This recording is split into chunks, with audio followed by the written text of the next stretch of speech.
Hello, magpanitaog. Langka. Magugulay kasi ako. Kaya yan guys, babalatan natin siya. Ang hirap pala niyang gawin, magbalat. First time ko kasi magbalat at maggulay ng langka. Pero sige lang kasi kailangan natin, wala tayong pang-ulam. Tsaga-tsagaan lang natin yan tapos ko na siya nabalatan. Yan, hiwain natin. Ayan, naglagay lang ako ng mantika sa kamay ko kasi ang ano niya, ang lagkit. Yun. Tuloy natin ang pag-slice natin. Tinanggalan ko siya ng gitna. Ayan, ganyan cut lang dapat guys. Para palambutin natin yan siya guys. Siyempre, bago natin siya paanuhin, pakuluan, kailangan gayat din muna natin siya. Ganyang cut para mabilis malambot. Tuloy lang natin yung ginagawa natin guys. Ayan. Magpakulo na tayo. Lagyan natin ng asin. Bago natin siya gisahin, pakuluin muna natin siya para malambot. Ayan. Tinanggal ko na siya sa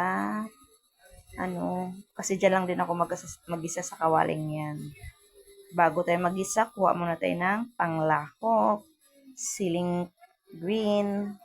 Ayan, pwede na yan. Check natin yung bell pepper natin kung meron din. Lalagay din natin sa gulay. Ay, tingnan natin. Ay, may nalaglag. Ito, pwede na to. Sayang din to.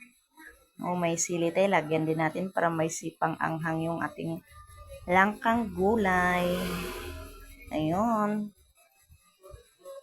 Ayan guys, ang sili. Okay na yung tatlo. Tara. Nang magisa na natin ang ating langkang gulay. Yan siya. Panglahok. Diba? Flex mo pa. O, yan. I-flex. O, gisahin natin. Lagyan natin ng dilis para pangpalasa. Ilagay na natin yung langka na pinalambot na natin. Napakuluan na natin yan siya, guys. Para kahit pa paano, sandali lang siya lagyan natin ng paminta. Lagyan na natin ng purong gata para mas masarap kasi pag may gata. Ayan, guys. Nilagay na rin natin yung siling green. Antayin lang natin na maluto yung gatang puro. Kaya guys, thank you for watching. Good na kain.